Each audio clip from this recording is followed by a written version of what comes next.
Sa ngayon, itong Magnolia Chicken Templados ay kinukonsidera daw itong trade offer na inilalatag na ng Converge Fiber Xers. Siguro alam niyo na itong si Shawnee Winston ay doon sa mga reports ay gusto nang suspindihin itong Converge Fiber Xers dahil sa hindi niya paglalaro dito sa mga tune-up games na ginawa ng koponan at dahil sa hindi pagkakasundo pagdating sa kontrata. So ngayon ang mangyayari, baka daw itong Converge ay ready na trade itong si Shawnee Winston sa kahit sinong koponan na magiging maganda offer. At kabilang doon sa mga teams na tumitingin daw ngayon dito sa pagkuha kay Shawnee Winston ay ang Magnolia Chicken Templados Hotshots sa ilalim ni Coach L.A. Tenorio. Ilang araw pa lang ang nakakalipas mula nang ma-acquire ng Magnolia itong si Javi Gomez de Leaño mula sa Terra Firma Jeep. At ngayon baka naman itong si Shawnee Winston ang makuha nila mula dito sa Converge.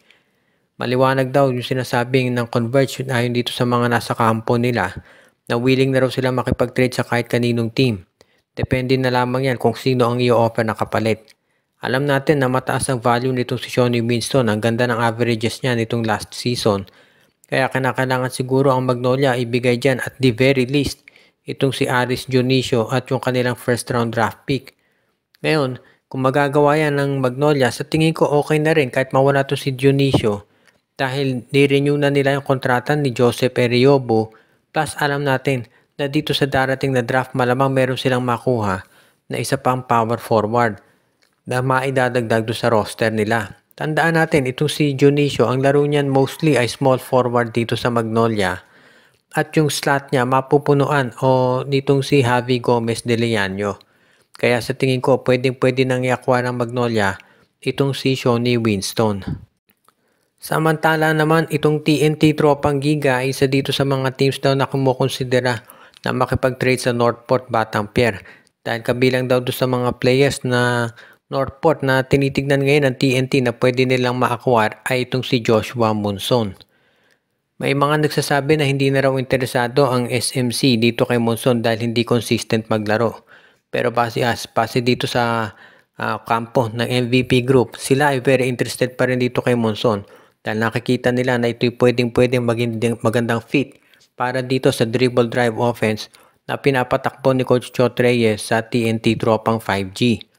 Dahil itong si Monson na hindi naman masyadong consistent paglaro lalo na pagdating sa scoring, posible na baka kahit si Barkley Ibonia o si Kim Aurin lang ang ibigay ng TNT ay pumayag na itong Northport Batanguer. Alam din natin na itong Northport ay malapit ng ibenta. Kaya yan pa siguro dahilan kung ba't magmamadali yan na sabihin na nating pakawalan yung mga players nila para bumaba yung asking price at matuloy na yung pag-sale nito.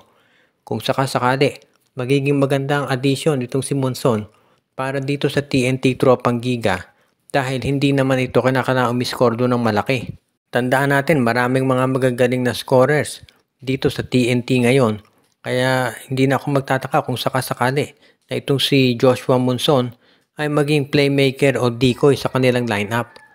Pwede rin na itong si Joshua Monson ay gamitin ni Coach, for example ni Coach Chot Reyes na isa pang wingman na magdadagdag ng scoring sa kanyang koponan. So ibig sabihin nito, hindi mawawalan ng options si Joshua Monson o kaya oportunidad na maglaro para dito sa koponan ni Coach Chot Reyes kung sakasakali na mapunta nga siya dyan.